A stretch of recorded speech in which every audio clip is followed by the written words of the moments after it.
नमस्कार। 2024 के लोकसभा इलेक्शन से पहले जो सेमीफाइनल का रन था, वहां पर बीजेपी ने एक बार फिर से परचम लहराया है और कांग्रेस को जो है मुंह की बाजी जो है खानी पड़ी है।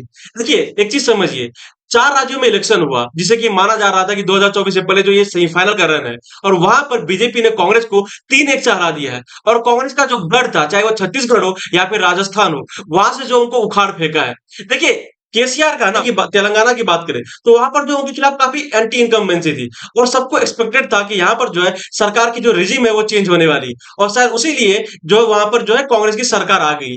और एक चीज आपको समझना चाहिए, जहां पर जो बीजेपी को पिछले इलेक्शन में सिर्फ और सिर्फ एक सीट मिला था, तो वही जो है यहाँ पर लगभग 10 सीट से ज्यादा जो है बीजेपी जो यहाँ पर तेलंगाना में लाने वाली है।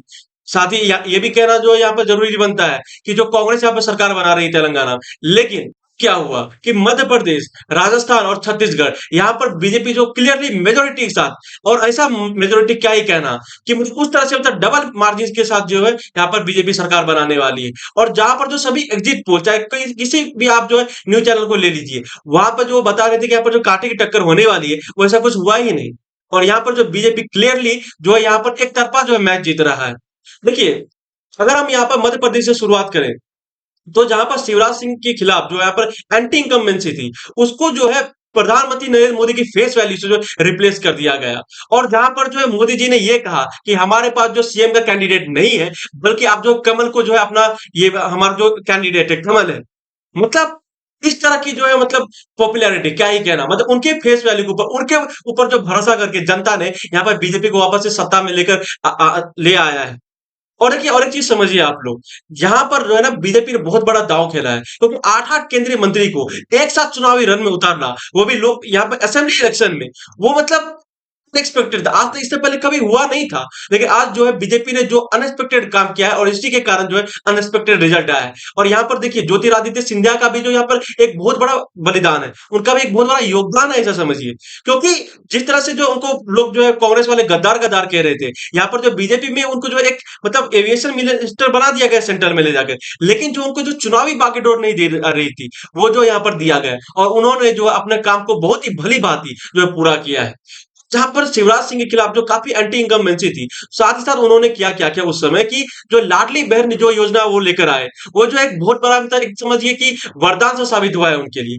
और साथ ही साथ हर कोई कह रहा था कि शायद इस बार जो है शिवराज सिंह को जो है मुख्यमंत्री नहीं बनाया जाएगा मध्य प्रदेश का। लेकिन उन्होंने जिस तरह से चुनावी यात्रा की है, जिस तरह से रात रात में जाकर जो है वहां पर चुनावी जो रैली थी वहां पर जो है संबोधित किए लोगों को, साथ साथ चाहे वो कितनी भी प्रेस कॉन्फ्रेंस हो, चाहे कितने भी इंटरव्यूज हो, हर जगह वो गए। वो जो मतलब एक तरह से कहिए जो एक सुचारू रूप से किए उन्होंने, वो जो है मतलब कांग्रेस को एक पतन की ओर ले जाने के लिए उनके लिए काफी था। और यहाँ पर देखिए, आपको ये भी समझना होगा कि कमलनाथ और दिग्विजय सिंह जो थे, ये यहाँ पर हिंदुत्व का कार्ड तो खेल रहे थे। यहाँ पर वो चाह रहे थे कि यहाँ पर जो हम हिंदुत्व का जो कार्ड है यहाँ पर जो बीजेपी का, उसको हम टैकल करें, बट वो हो नहीं पाया। चाहे वो बिल्कुल देखिए बागेश्वर धाम के साथ गए वो, लेकिन साथ ही साथ उनके कई सारे जो क्लिप्स वायरल हो रहे थे, चाहे वो पुराना हो या फिर इस समय का हो, जहां पर जो हिंदू और हिंदुत्व को जो है एक तरह से कई गाली दे रहे थे। साथ ही साथ अगर हम राजस्थान की ओर जाए, तो वहां पर जो सबसे बड़ा जो फैक्टर रहा यहाँ पर जो अशोक गहलोत के हारने का, या फिर जो ऐसा समझिए कि कांग्रेस के हारने का, वो ये रहा कि अशोक गहलोत और सचिन पायलट के बीच की लड़ाई। क्योंकि 5 साल की जो यहाँ पर जो टेन्योर रहता है, वहां पर पौने 5 साल जो है इनके लड़ाई के बीच ही है।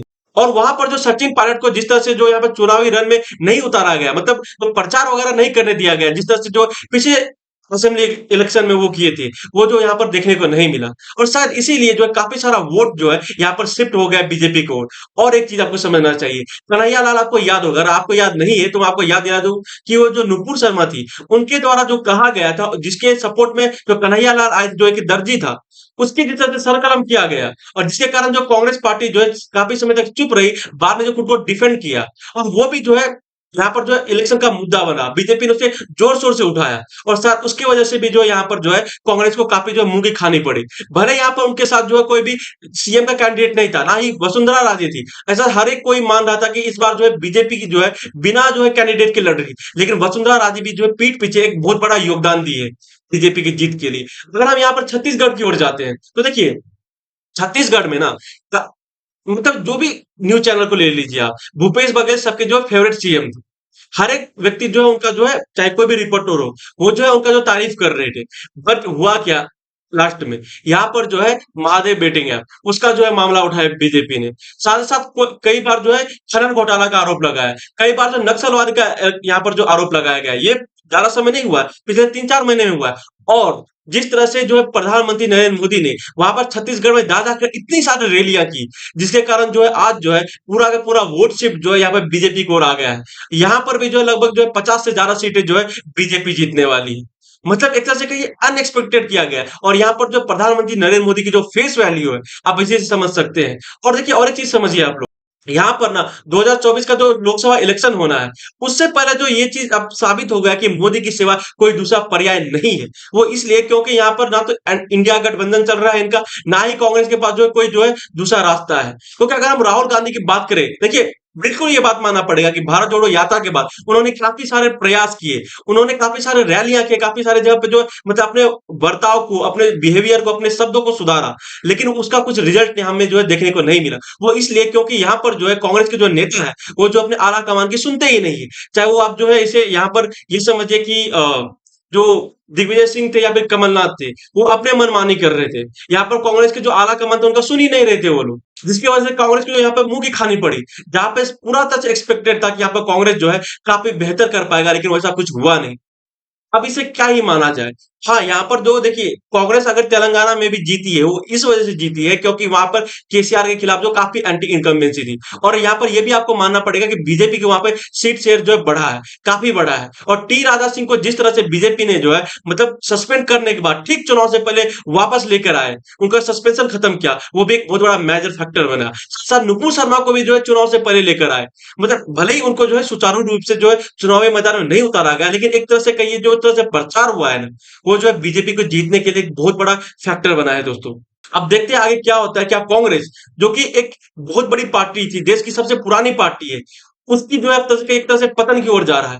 और अगर अभी नहीं संभला गया तो समझिए कि मतलब उनका पतन निश्चित है। तो देखिए एक चीज और समझना चाहिए, कांग्रेस अगर यहाँ पे हारी है ना, तो काफी इसके पीछे रीजन है। चाहे क्योंकि यहाँ पे उनकी तरफ से जो गलत मुद्दे उठाए गए, यहाँ पर जो उन्होंने मुद्दा क्या उठाया, जातिगत जनगणना का। अरे उससे क्या फायदा होगा लोगों को। और हाँ, और एक चीज समझिए आप लोग कि यहाँ पर जिस तरह से जो है उदयनिधि स्टालिन ने सनातन धर्म के खिलाफ या फिर हिंदू धर्म के खिलाफ जो एक तरह से कहिए उन्होंने जहर उगला, और यहाँ पर मल्लिकार्जुन खड़गे के स्वयं बेटे ने जो है यहाँ पर जहर उगला, सपोर्ट किया कांग्रेस ने यहाँ पर जो उनके बयान को, वो जो एक बहुत बड़ा फैक्टर बन सकता था यहाँ पर जो है, जो बना भी है यहाँ पर मध्य प्रदेश और राजस्थान के चुनाव में। क्योंकि यहाँ पर जो है, यहाँ पर जो लोगों को है ना, भले ही आप जो है वहां पर रिलीजन के बेस पे जो अलग कर दे, लेकिन यहाँ पर जो आप कास्ट के बेसिस पे आप अलग नहीं कर सकते।